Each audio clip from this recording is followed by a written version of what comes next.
Assalamualaikum warahmatullahi wabarakatuh. Saya Helmi Pratama, saya siap untuk kebangkitan ekonomi milenial Sumatera Barat.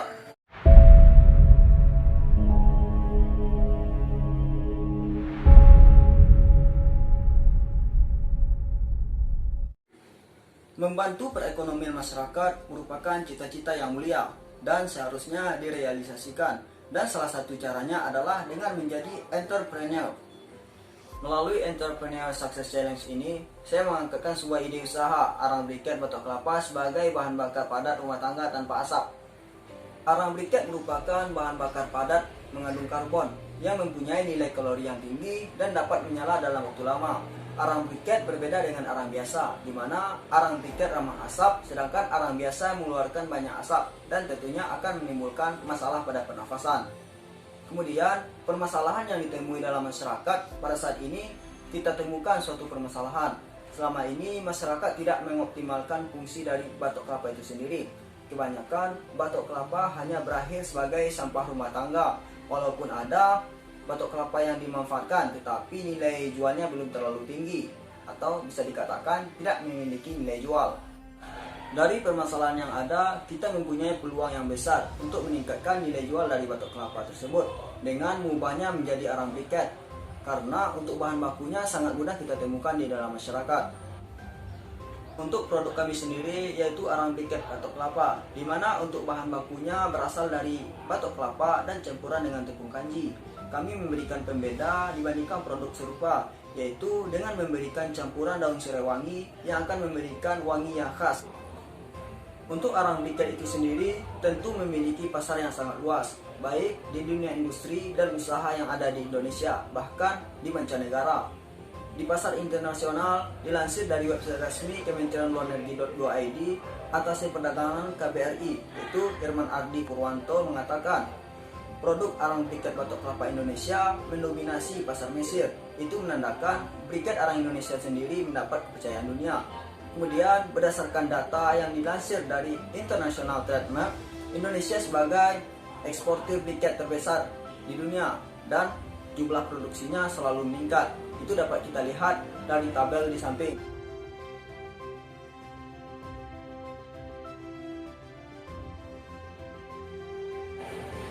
Konsumennya sendiri terdiri dari pelaku usaha kuliner yang membutuhkan pembakaran seperti ayam bakar, sosis bakar, sate, baik itu di kafe maupun di restoran.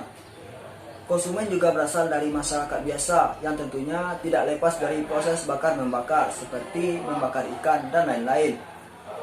Untuk skala yang lebih besar, arang briket bisa diekspor seperti di Timur Tengah digunakan sebagai rokok sisa.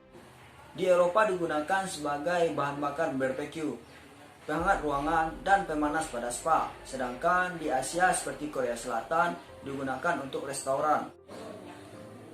Usaha ini nantinya akan dipasarkan secara online dan offline, seperti di marketplace Facebook, IG, Shopee, dan lain-lain. Yang pendistribusiannya dengan menggunakan ekspedisi seperti JNT, JNE, dan lain-lain. Atau diantarkan langsung ke lokasi di mana sudah terjadi kesepakatan sebelumnya.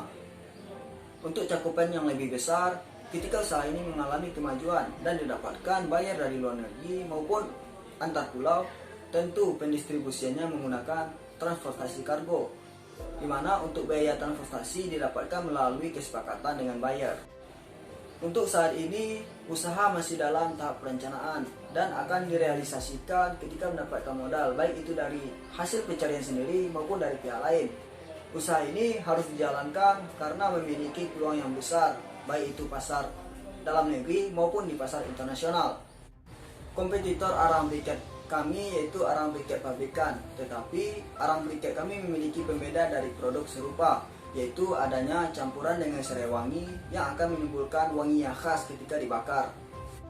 Untuk visi kami sendiri yaitu menciptakan produk yang berkualitas sehingga bisa menciptakan peluang usaha untuk diri sendiri dan menyerap lapangan kerja untuk masyarakat.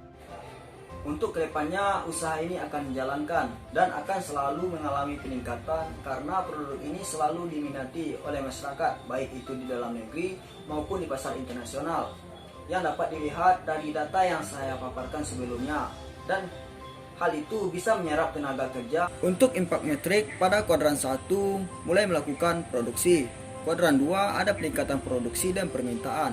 Nah, dapatnya pada kuadran 3, bahan baku atau batok kelapa yang tidak dimanfaatkan tadi bisa diubah value-nya atau nilainya. Nah, pada kuadran keempat, diri sendiri dan masyarakat akan terbantu dari segi finansial. Untuk proyeksi keuangan selama 1 bulan, jumlah produksi adalah 100 kg per hari dan harga jualnya adalah 8.000 per kilogram. Nah, didapatkanlah laba sebanyak 9.800.000 per bulannya.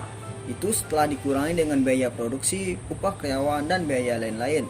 Kemudian, proyeksi keuangan selama 3 tahun dengan asumsi adanya peningkatan produksi sebanyak 30% tiap tahunnya. Pada tahun 1 didapatkan sisa kas sebanyak 288 juta rupiah. Pada tahun 2, kas berjumlah 444.360.000 rupiah. Dan pada tahun ketiga, kas berjumlah 647.476.000 rupiah. Untuk proyeksi keuangan yang lebih rinci tertera di proposal bisnis yang saya kirim sebelumnya. Saya Helmi Pratama undur diri. Sebelumnya terima kasih. Small idea, great vision.